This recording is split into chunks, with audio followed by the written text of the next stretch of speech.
जळगाव जिल्ह्यातील पाळधी येथे 31 डिसेंबरच्या रात्री दगडफेक व जाळपोळ झाल्याचा धक्कादायक प्रकार समोर आला आहे. शिवसेनेचे मंत्री गुलाबराव पाटील यांच्या परिवारास घेऊन जात असलेल्या वाहनाच्या चालकाने हॉर्न वाजवल्याचा राग आल्याने काही तरुणांकडून चालकास शिवीगाळ झाल्याची माहिती समोर येत असून शिवसेनेचे कार्यकर्ते धावून गेल्याने दोन गट आमनेसामने आले.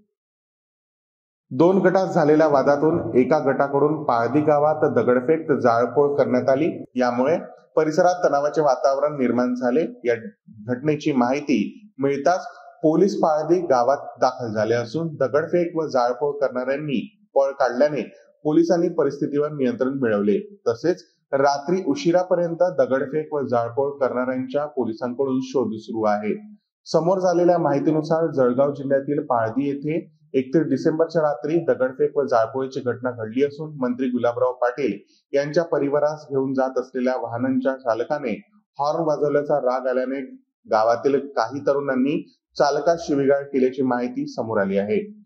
वाहनात मंत्री गुलाबराव पाटील यांच्या पत्नी असल्याने शिवीगाळ करणाऱ्या तरुणांवर काही शिवसैनिक हे धावून गेले.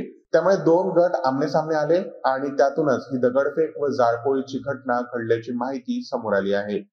दरम्यान घटनेची माहिती मिळताच पोलिसांनी पाळधी गावात धाव घेत परिस्थितीवर नियंत्रण मिळवले असून परिस्थिती पाळधी गावात तणावपूर्ण शांतता आहे. तसेच दगडफेक व जाळपोळ करणारे संशयित हे पसार झाले असून रात्री उशिरापर्यंत संशयितांचा पोलिसांकडून शोध सुरू आहे.